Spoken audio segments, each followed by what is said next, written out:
Hello viewers, আসসালামু আলাইকুম। ফেনীতে অতিবৃষ্টির ফলে রামপুরে কি পরিমাণ পানি জমছে, এখানে জমিগুলোতে অলরেডি মানুষ মাছ ধরার আনন্দে ব্যস্ত। চারদিকে মোটামুটি পানি উঠছে। রামপুরের নিম্ন অঞ্চলগুলো প্লাবিত হয়েছে। মোটামুটি এখন পানি আগে থেকে কালকের তুলনায়, গতকালের তুলনায় এখন পানি কমই আছে, আস্তে আস্তে কমতেছে। যা হোক, আপনাদের দেখানোর চেষ্টা করব মানুষে কিভাবে মাছ ধরতেছে। মানুষ খুব বিনোদনের মধ্যে আছে। এক তো বন্যার আতঙ্ক, দ্বিতীয়ত যারা মৎস্যপ্রেমী তারা কিন্তু থেমে নেই, তারা মাছ ধরা নিয়ে ব্যস্ত।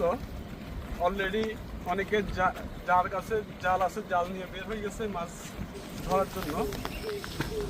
চারিদিকে অথই পানি, পানি আর পানি। দেখা যাক, আমরা সামনে যাচ্ছি। সামনে কিছু মৎস্য শিকারী দেখা যাচ্ছে যারা শখের বশত মাছ ধরতেছেন। মাছ শিকার করা এটা অনেকের শখ। সুযোগ পেলে মাছ শিকার করতে বের হন, এমন অনেকেই আছেন।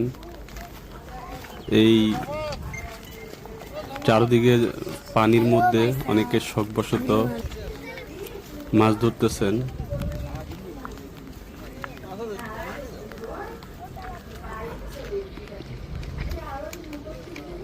মাশাআল্লাহ, মনে হয় মাছ পাচ্ছে অনেক। দলবদ্ধভাবে অনেকে এখানে জাল ফেলতেছেন।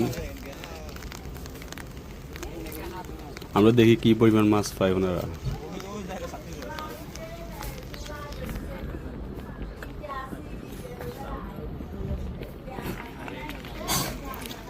ওয়েট করতেছেন, জব বুঝে কোপ মারবেন। মাছ দেখে জাল ছাড়ছেন, জাল উঠালেন। বেশি মাছ তো আসে না, শুধু ছোট একটি মাছ আসছে।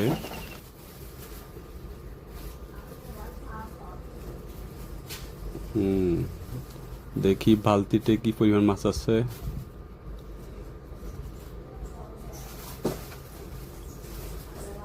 মাশাআল্লাহ, ভালোই তো মাছ পাইছে, একদম দেশি টাটকা মাছ। এদিকে বন্যার পানিতে আমার এক পরিচিত দাদা, হ্যাঁ উনি তো একদম কোমর সময় পানিতে নেমে গেছেন, জাল দিচ্ছেন।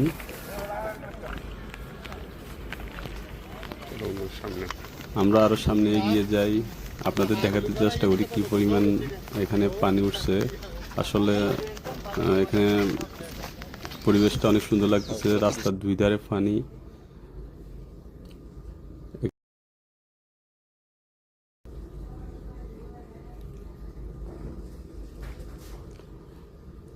আমাদের ফেনী রামপুরের যে খালি জমিগুলো আছে, মোটামুটি সব জমিতেই পানি ভরাট।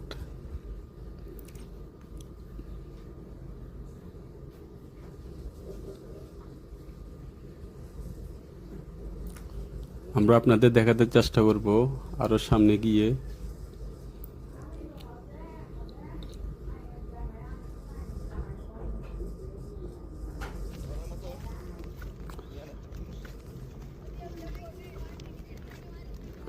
রাস্তার দুই ধারে পানি, আর এখানে এই সুন্দরী দেখাচ্ছে।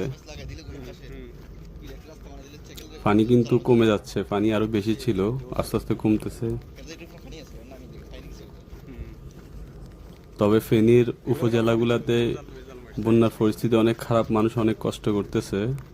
মোটামুটি আমাদের ফেনী পৌরসভার ভিতরে, ফেনী সদরের ভিতরে তেমন কোনো সমস্যা হচ্ছে না। ফেনী শহরে এসএসকে রোডে পানি ছিল, ওইটা এখন নেই, পানি চলে গেছে, এগুলো কমে যাচ্ছে।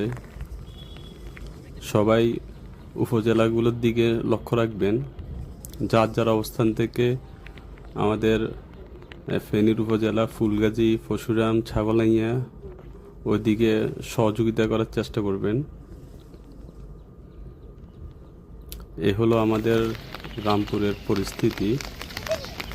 মোটামুটি ভালো দিকে আমরা আছি।